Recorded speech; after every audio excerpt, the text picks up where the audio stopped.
Good morning, Sutu. Good morning to the listeners. Thank you so much for the opportunity. Yeah, so we are talking about maximizing your value. Yes, ma'am. Yes, ma'am. You rightly say the topic is maximizing your value. And, as human beings, we are all inherently valuable. By virtue of being created by God in His image, our value is unquestionable. So, with today's topic, we're not discussing whether we're valuable.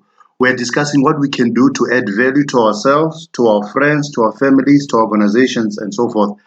A loaf of bread is inherently valuable, but its value is only expressed when it feeds people. If it's just on the shelf, then we're not benefiting from its value. And that's how it is with many people. They are inherently talented, inherently wise, inherently gifted in some area, but because they're not expressing that value, there is no benefit for anybody. And the thing about that loaf of bread is that it has an expiry date. If you leave it on that shelf or on that cupboard for too long, it will expire and be of no good to anyone. And the truth about all of us is that we all have an expiry date. We're all going to pass away someday. And the question is, when that time comes, will we have lived our lives like that loaf of bread and just, sitting on the shelf? Or will we have served humanity and fed the world with our substance? And I'd like to discuss a number of ways of maximizing our value so that we can become, real contributors in this world and make a difference wherever we are. Number one, develop your competence. Develop your competence. If you want to maximize the value you add, you have to develop your competence. If you are a lawyer or accountant or a hairstylist, your clients will value you according to the level of your competence. If you don't continually develop that skill or talent, then the value you add to them will be low and you'll wonder why they keep going elsewhere. Even the amount of money you can charge them will be low simply because your competence levels suggest that you should not be earning at a higher level.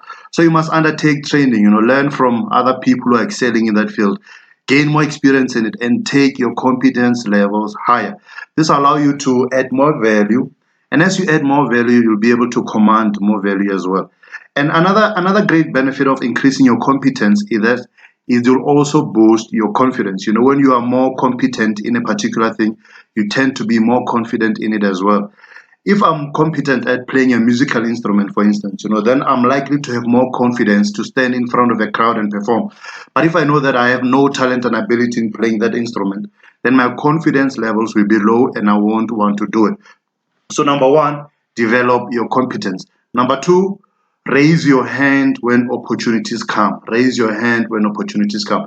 One of the reasons people aren't as deemed as valuable as others in organizations or in communities is that they don't raise their hands when opportunities come. Maybe a colleague is off sick and the work still needs to be done, and instead of people raising their hands and volunteering to help, they shy away and do nothing.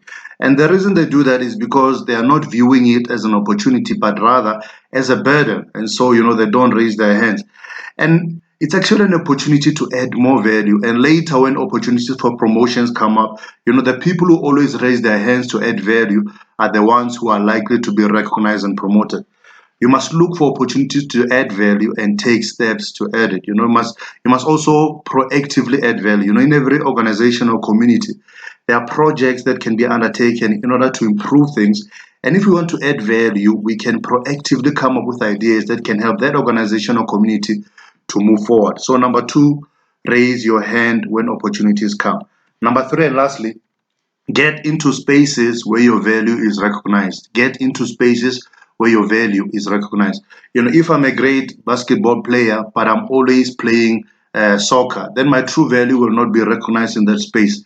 It is the wrong arena for what I'm good at. And there are many people who are not deemed valuable in certain spaces. And the reason for that is they are in the wrong space. You can have the right talent, but if you're in the wrong arena, then you will not excel and you will not be appreciated or celebrated. Every one of us has a gift, but it's important that we serve the gift to the relevant audience. So as you develop your gift and you increase your value, find spaces where your gift is needed and serve it there. The people in those spaces will recognize your value because you'll be meeting their needs and you'll be more fulfilled. Just to wrap up, we said in order to maximize your value, you must, number one, develop your competence. Number two, raise your hand when opportunity comes. And number three, get into spaces where your value is recognized, maximizing your value. Well, thank you very much, confidence. And I think it's very important because for a lot of people, like you said, a lot of people don't want to put their hand up when an opportunity comes knocking. But thank you so much for having a chat to us. I know today's Valentine's Day. I don't know if you are celebrating. I'm celebrating. I'm not in the doghouse. I've made reservations at a very special place, so the wife is happy. I'm happy. Awesome. Thank you so much, confidence. And of course, we will be with you next week, same time, same place, right here on Kaya 959. 100%. Thank you for the opportunity. So to cheers. Thanks. Bye. So that was